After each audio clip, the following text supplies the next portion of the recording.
Indian ambassador के तौर पे आपने सर्विस दी है, फिर अचानक जनसुराज कैसे? तो फरवरी 2023 में जब मैं रिटायर हुआ, मुझे वैसे फीलर्स मिले थे कि कुछ जगहों पे मेरी ज़रूरत है, लेकिन राजनीति को मैं कभी भी अच्छा नहीं समझता था। लेकिन एक चाह बिहार की बदहाली को इतने सालों से देखने के बाद हमेशा से रही। जिस नेता से बात करो बिहार के बारे में, सबसे पहला सेंटेंस यही होता था, बिहार का कुछ नहीं हो सकता, बिहार जैसा है वैसा ही रहेगा।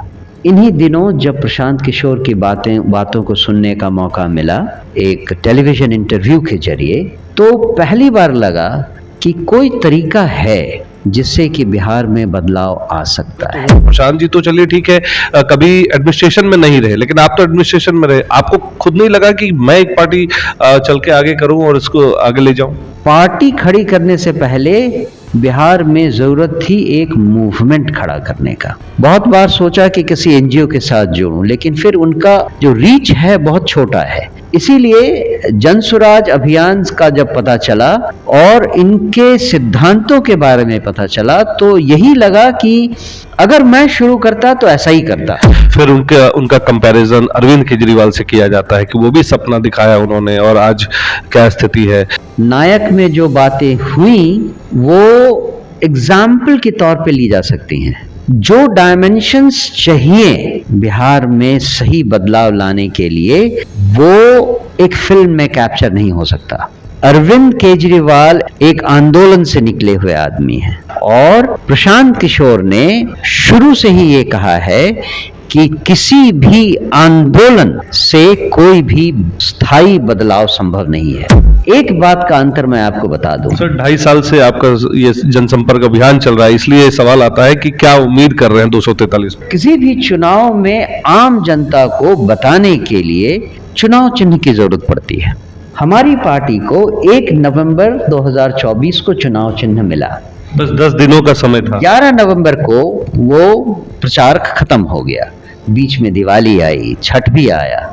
वर्चुअली 8 दिन के चुनाव प्रचार में हमने 70,000 लोगों को अपने चुनाव चिन्ह के बारे में बता दिया। 10% वोट आए। क्योंकि प्रशांत किशोर जब चुनाव जनसुराज को लेकर आगे बढ़े तो उन्होंने कहा था कि हम जाति आधारित राजनीति नहीं करेंगे। फिर ये अति पिछड़ा मुस्लिम, ये सब क्यों बातें आ रही है? जनसुराज ने ये भी वादा किया हुआ है कि जो 1250 फैमिली से अभी तक लोग राजनीति करते आ रहे हैं, उनका वर्चस्व जनसुराज पार्टी में नहीं दिखने वाला है। जमीन से जुड़े हुए जिस क्षेत्र में विधानसभा है, उस क्षेत्र से पिकअप करके हम लोगों को लाएंगे। पहले से वो कहते आ रहे थे कि हम पढ़े लिखों को लेकर आएंगे, वो आप उसमें मुस्लिम, दलित और अति पिछड़ा नाम ना लेकर के आप सीधा ये कह देते कि ये हम आपके समाज से पढ़े लिखे व्यक्ति को लेकर आ रहे हैं। तो फिर दूसरे पार्टियों में और जनसुराज में अंतर क्या रह गया? दलितों के बीच एक जाति का है, कोई पासवान है तो कोई मांझी है। ऐसे दल यहाँ है। हमारा दल ऐसा नहीं है कि या तो किसी समीकरण से आया हो या किसी जाति विशेष के लिए आया हो। हम अपनी पार्टी में हर वर्ग, हर धर्म और हर जाति को समान मौका देंगे उनकी जनसंख्या के हिसाब से। ये हमारा वादा है। अक्षरा सिंह को सर टिकट दिया जा रहा है, प्रशांत किशोर की जनसुराज से अक्षरा सिंह चुनाव लड़ेंगी। ये डिपेंड करता है कि क्या अक्षरा सिंह अपने विधानसभा क्षेत्र में जाकर काम करना चाहती हैं।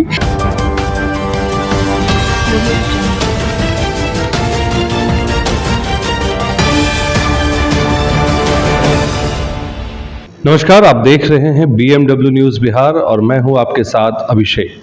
जनसुराज की बात करते हैं तो जनसुराज के बारे में एक चीज़ जो सबसे ज़्यादा चर्चा में आती है कि इतने बड़े बड़े अधिकारी लोग जनसुराज को ज्वाइन कर रहे हैं, उसके पीछे का कारण क्या है?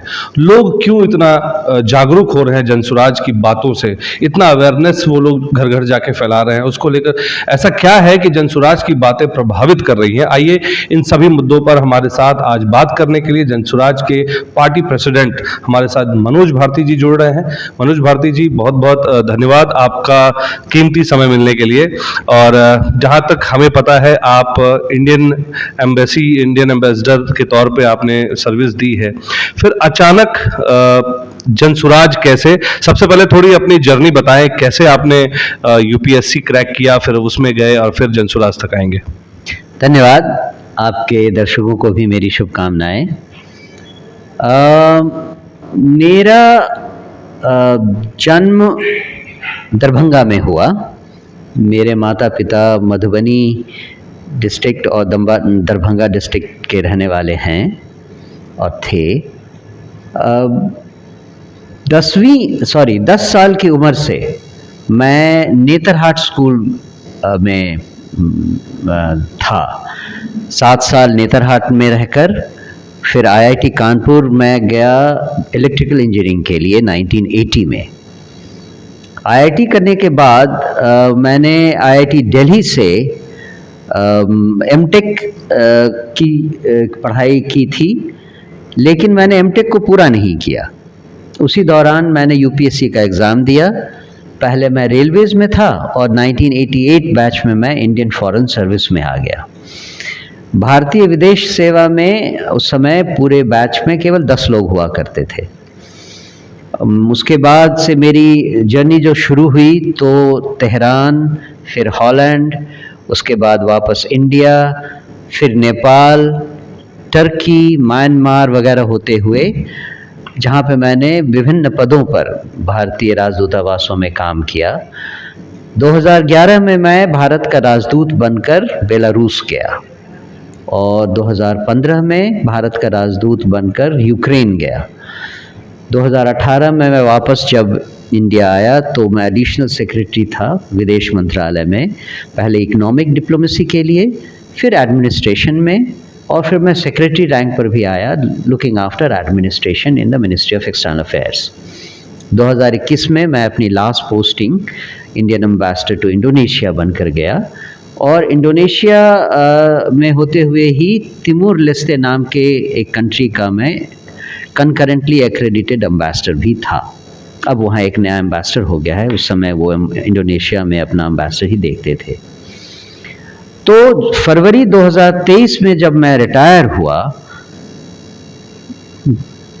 मेरा राजनीति ज्वाइन करने का कोई मूड नहीं था। मुझे वैसे फीलर्स मिले थे कि कुछ जगहों पे मेरी ज़रूरत है, लेकिन राजनीति को मैं कभी भी अच्छा नहीं समझता था। मैं ग्रेटर नोएडा में था अपने घर पे, मेरा अपना घर है वहाँ आईएफएस विलास में, वहीं पे मैं आराम से था, मेरी अपने इंटरेस्ट को मैं परस्यू कर रहा था। लेकिन एक चाह बिहार की बदहाली को इतने सालों से देखने के बाद हमेशा से रही।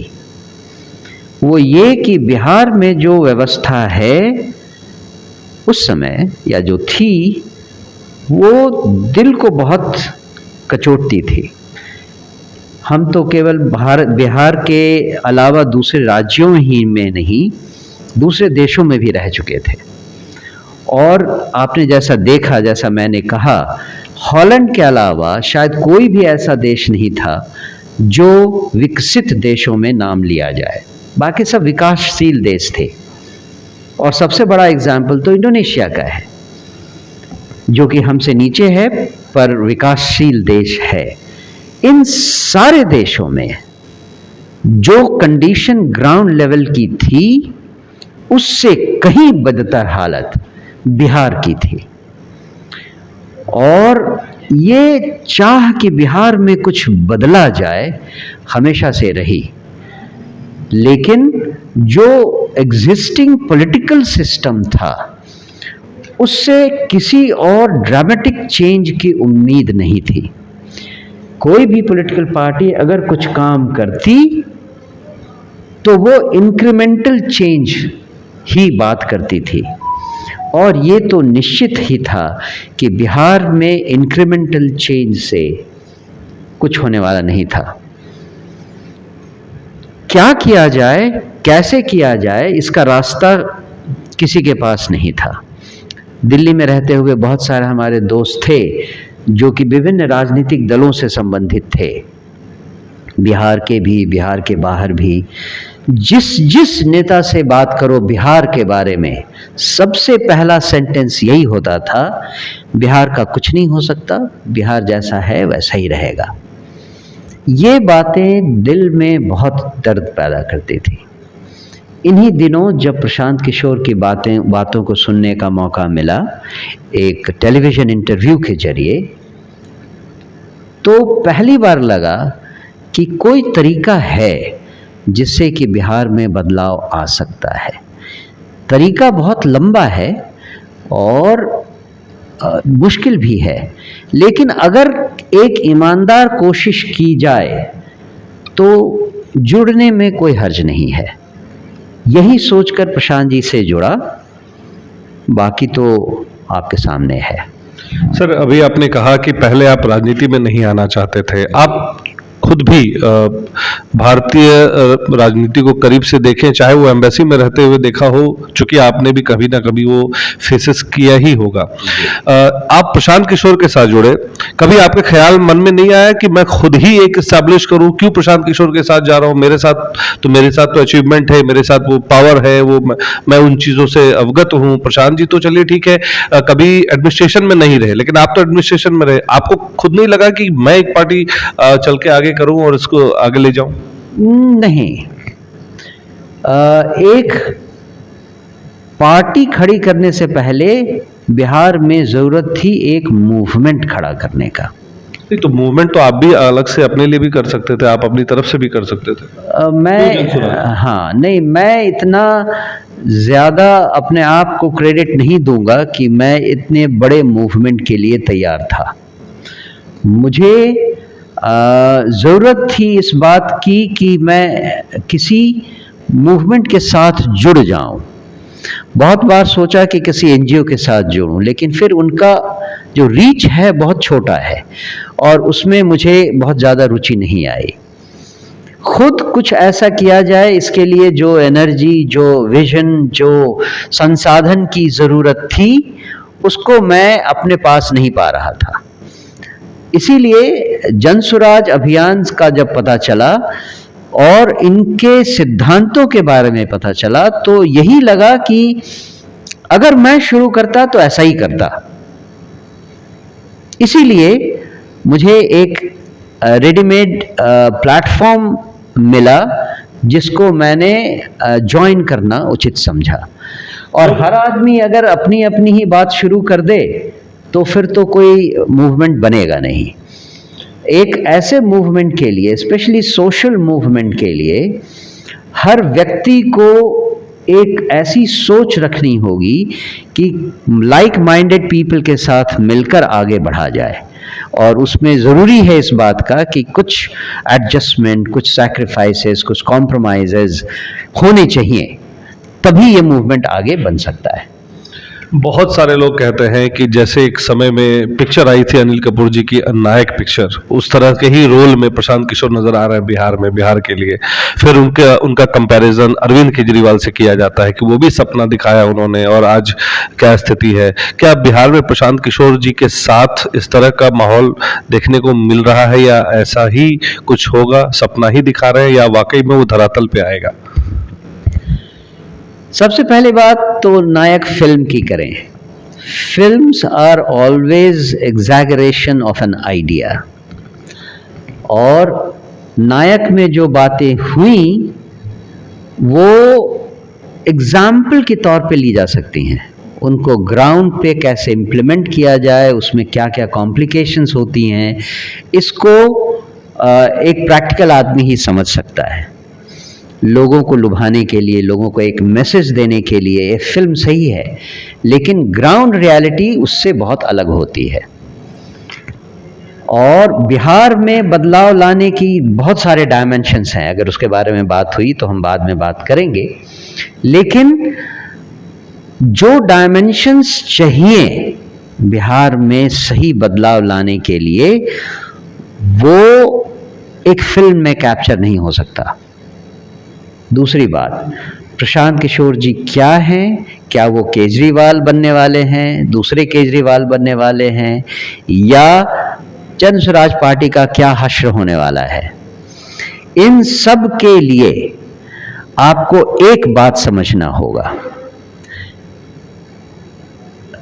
अरविंद केजरीवाल एक मूवमेंट से निकले हुए आदमी हैं, एक आंदोलन से निकले हुए आदमी हैं, और प्रशांत किशोर ने शुरू से ही ये कहा है कि किसी भी आंदोलन से कोई भी स्थायी बदलाव संभव नहीं है। एक अभियान चलाकर उन्होंने इस काम को, जनसुराज को शुरू किया। अभियान क्या था? लोगों को समझाना, बिहार में बदलाव की जरूरत है, इस बात को ही लोग नहीं समझ रहे हैं। बिहार में कॉमन आदमी भी जो इस पूरी व्यवस्था से परेशान है, पिछले 3-4 जनरेशन से कम परेशान है, वो भी इस बात को नहीं समझ रहा है कि यहाँ पे बदलाव लाने की जरूरत है। और अगर किसी को समझ में भी आता है कि अब नीतीश और लालू काफी हो गए, तो बदलाव लाने के लिए क्या बदलाव करना है, इसका किसी के पास आइडिया नहीं है। बदलाव लाने की जरूरत है, और क्या बदलाव लाया जाए इसको समझाने की जरूरत है। ये जो अभियान पिछले 2-2.5 सालों से प्रशांत जी ने चलाया, वो अपने आप में बताता है कि इनमें और किसी और शख्सियत में क्या फर्क है। सर, 243 सीटों पर प्रशांत जी कह रहे हैं, आपने कहा कि चुनाव लड़ेंगे पार्टी का जो अभी तक है। अब उपचुनाव में जो रिजल्ट्स आए 4 सीटों पे आपने कहा, और दावा ये था कि 4 सीट पे ही चुनाव जीतेंगे, लेकिन 10% वोट आपने हासिल किए। 243 में कितने सीट जीतने का अभी तक प्रशांत किशोर जी का और पार्टी का क्या स्टैंड है इस पर? आप चाहें तो ये कह लें कि हमने उपचुनाव से थोड़ी सीख ली है, इसीलिए अभी हम नहीं कहेंगे कि कितने सीटों पर हम विजयी होंगे। लेकिन एक बात का अंतर मैं आपको बता दूं। सर, 2.5 साल से आपका ये जनसंपर्क अभियान चल रहा है, इसलिए सवाल आता है कि क्या उम्मीद कर रहे हैं 243 पर? उसी के बारे में मैं बता रहा हूं। जब हम इलेक्शन के लिए गए थे, उपचुनाव के लिए गए थे, तो हम 2 साल पुराने थे। लेकिन साउथ के एरिया में, जहां पे सारे चारों चुनाव क्षेत्र निर्धारित थे, वहां पे वो पदयात्रा नहीं हो पाई थी जो प्रशांत किशोर जी ने नॉर्थ बिहार में किया था। एक तो वो, दूसरा, किसी भी चुनाव में आम जनता को बताने के लिए चुनाव चिन्ह की जरूरत पड़ती है। हमारी पार्टी को 1 नवंबर 2024 को चुनाव चिन्ह मिला, बस 10 दिनों का समय था। 11 नवंबर को वो प्रचार खत्म हो गया, बीच में दिवाली आई, छठ भी आया। वर्चुअली 8 दिन के चुनाव प्रचार में हमने 70,000 लोगों को अपने चुनाव चिन्ह के बारे में बता दिया। 10% वोट आए। इमेजिन करें, अगर हमारे पास 4-5 महीने का समय मिल जाता है, चुनाव चिन्ह के साथ हम लोगों के पास चले जाते हैं, तो क्या होगा, इसकी कल्पना आप कर सकते हैं।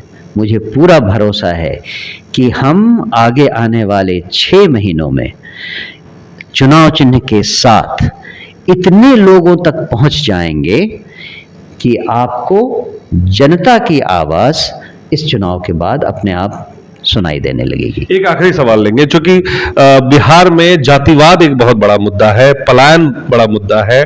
इसको लेकर जनसुराज की क्या स्ट्रेटजी है? क्योंकि अक्सर देखा जाता है कि जब आपकी बातों में लोग तो आ रहे हैं, भीड़ आ रही है, लेकिन जब वोट देने की बारी आती है तो फिर वो लोग जाति के आधारित ही वोट देंगे। तो क्या जातीय समीकरण के आधार पर या जनसंख्या का जो अभी वो हुआ आकलन किया गया और जाति का जो आकलन किया गया, क्या इसी आधार पर टिकट के भी बंटवारे होंगे? नहीं, आपने 2-3 चीजों को मिक्स कर दिया है। सबसे पहली बात तो ये समझने की है कि बिहार में जातिगत वोटिंग होती है, ये नोशन गलत है। मीडिया में भी और राजनीतिक दलों द्वारा भी जो ये नोशन फैलाया गया है, ये बिल्कुल गलत है। बहुत सारे एविडेंसेस हैं पास्ट में भी, जबकि आप देखेंगे बिहार में जनता ने जाति और डिवीजन से उठकर वोट दिया है, लोगों को जिताया है, पार्टियों को जिताया है। ये बात तो सत्य है। दूसरी बात, पलायन को इससे मिक्स ना करें, क्योंकि पलायन तो एक रियल मुद्दा है जिससे कि लगभग हर घर, चाहे वो लोअर क्लास के हों या मिडिल क्लास के हों या अपर मिडिल क्लास के हों, इवन रिच क्लास, हर घर इस बात से अफेक्टेड है। कहीं कोई बच्चा, कोई पति बाहर चला जाता है 10,000 12,000 की नौकरी करने, कहीं किसी मिडिल क्लास का बच्चा चला जाता है बिहार छोड़कर नौकरी ढूंढने, पहले पढ़ने और नौकरी ढूंढने, और फिर वापस कभी नहीं आता है क्योंकि बिहार में कुछ है नहीं। तो पलायन एक ऐसा मुद्दा है जिससे बिहार में लगभग हर परिवार अफेक्टेड है। आश्चर्य तो इस बात का है कि न तो जनता ने कभी इसको इलेक्शन का मुद्दा बनाया, न ही सरकारों ने कभी इस पर ध्यान दिया। ये चीज शिक्षा से बहुत इंट्रिकेटली लिंक्ड है, बहुत क्लोजली लिंक्ड है। इसीलिए जन स्वराज पार्टी ने शिक्षा और रोजगार, इन दोनों को अपने इलेक्शन के कैंपेन का 2 प्रमुख मुद्दा बनाया हुआ है। और अब ये खुशी की बात है ये देखकर कि हमारे कैंपेन से प्रभावित होकर बाकी दल भी इन्हीं चीज़ों को फोर फ्रंट में लाकर बोल रहे हैं। लेकिन इसकी शुरुआत 2 साल पहले, 2.5 साल पहले प्रशांत किशोर जी ने की थी, जो कि आज भी हमारे साथ है और लोग इससे काफ़ी प्रभावित हो रहे हैं। और तीसरी चीज़ जो आपने की बिहार में वोटिंग पैटर्न की, मुझे लगता है कि हम जो जिस मुद्दे पर बात कर रहे हैं उसमें हमने समाज को जाति और धर्म के बेसिस पे नहीं, इकोनॉमिक एंड पॉपुलेशन सर्वे के आधार पर डिवाइड किया है। अभी जो हाल में बिहार में पॉपुलेशन सर्वे हुआ, उस सर्वे को अगर एनालाइज करें तो उसमें हमने 5 वर्ग निकाले: अग्रा, पिछड़ा, अति पिछड़ा, मुस्लिम और दलित। ये 5 वर्ग जो हैं, इनके परसेंटेज जिस तरह से इस जनगणना में आए, हमने ये अनाउंस किया कि विधानसभा में जो 243 सीटों पर हम अपने उम्मीदवार खड़ी करेंगे, उसमें उनकी जनसंख्या के आधार पर सीट दिए जाएंगे। महिलाओं का क्या रोल रहेगा? बताता हूं। अगर दलित 18% हैं तो नियर अबाउट 40 सीट्स उनके होने चाहिए। अगर मुस्लिम 18-19% हैं तो उनके भी 40 सीट होने चाहिए। अति पिछड़ा जो हैं वो लगभग 36-37% हैं, उनके 73 सीट या 75 सीट और 70 सीट दिए जाएंगे। इस तरह से 5 वर्गों के लिए सीट निर्धारित किए गए। इन 243 सीटों में इस तरह से लोगों को उम्मीदवार चुने जाएंगे जिसमें कम से कम 40 महिलाएं जरूर हों। सर, एक सवाल, अब चूंकि ये आपने जो कहा सीटों का किस तरह से बंटवारा होगा, चूंकि ये इंटरेस्टिंग और ज्यादा हो गया, मैंने आपको बोल दिया था ये मेरा आखिरी सवाल होगा, लेकिन आपने जो बातें कही वो इंटरेस्ट बढ़ा गया। क्योंकि प्रशांत किशोर जब चुनाव जनसुराज को लेकर आगे बढ़े तो उन्होंने कहा था कि हम जाति आधारित राजनीति नहीं करेंगे। फिर ये अति पिछड़ा, पिछड़ा, मुस्लिम, ये सब क्यों बातें आ रही हैं? इस पर क्यों बातें आ रही हैं? उसका कारण ये है कि समाज के हर वर्ग में, जो 5 वर्ग हमने लिया, और उसके अंदर की सब कैटेगरीज में भी इतने लोग हैं, पढ़े लिखे काबिल लोग हैं, जिनको जनसुराज आगे आकर लाना चाहेगी। तो सर, बिना मेरी बात पहले पूरी होने दीजिए।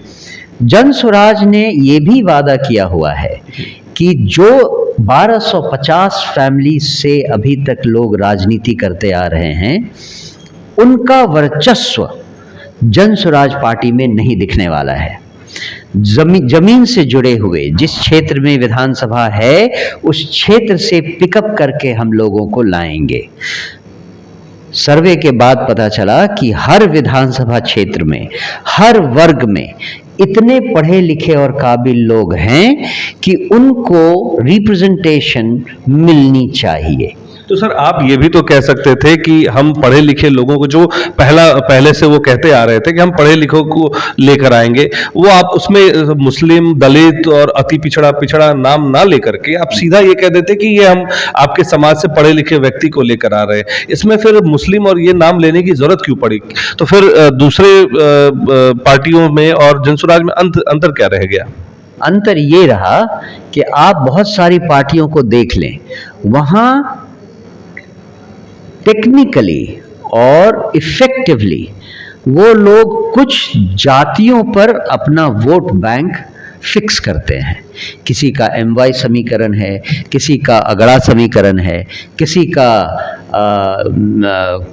क्या कहते हैं, दलितों के बीच एक जाति का है, कोई पासवान है तो कोई मांझी है। ऐसे ऐसे दल यहाँ हैं।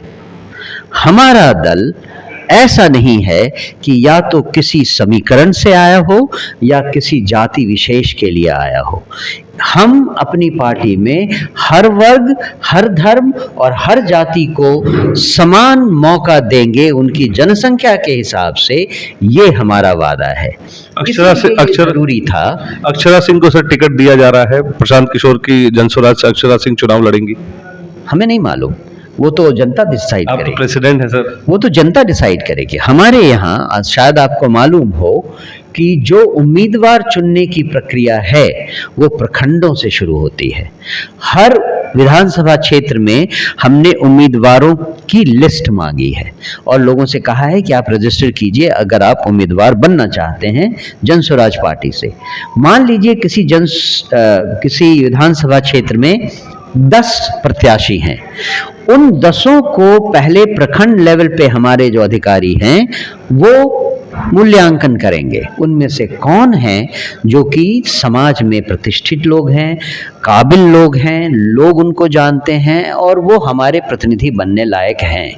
इस बेसिस पर उन 10 को का मूल्यांकन होगा और उनमें से मान लीजिए 5 लोगों को जिला स्तर पे लाया गया। अब जिला स्तर पे भी जो कमिटी है वो उन 5 को फिर से मूल्यांकित करेगी और शायद 2 या 3 नाम केंद्र में भेजेगी, मतलब पटना में भेजेगी। पटना में जो चुनाव समिति है उन 2-3 नामों को फिर से इवैल्यूएट करके फिर फाइनल सिलेक्शन करेगी। तो अभी हम ये नहीं बता सकते कि अक्षरा सिंह को या XYZ को टिकट मिलेगा या नहीं। ये डिपेंड करता है कि क्या अक्षरा सिंह अपने विधानसभा क्षेत्र में जाकर काम करना चाहती हैं, क्या उन्हें प्रखंड के लोग चुनकर जिला स्तर पर नॉमिनेट करते हैं या नहीं। ये सब प्रक्रिया होने के बाद ही हम जानेंगे कि हमारे कौन उम्मीदवार हैं।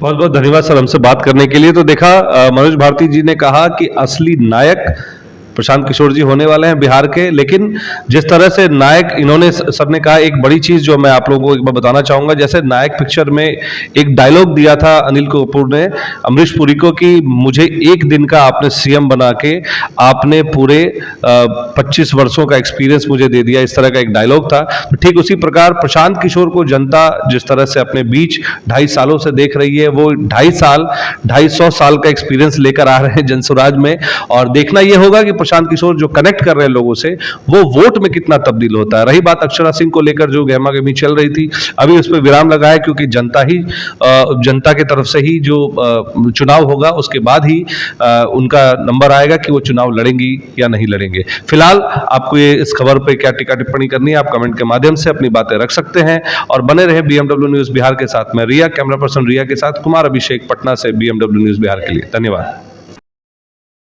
सूर्या हॉस्टल, एक बार अपने बच्चे को जरूर भेजें। सीमांचल का सर्वश्रेष्ठ हॉस्टल, 4ठी कक्षा से 10वीं तक कोचिंग एवं ट्यूशन निःशुल्क, बेहतरीन और हर सुविधा से लबरेज। हमारा पता है दलन कटिहार। संपर्क करें 7903-464641 पर। हमारा वीडियो अगर आपको अच्छा लगा हो तो आप हमारे वीडियो को लाइक करें, शेयर करें और हमारे चैनल को सब्सक्राइब जरूर करें।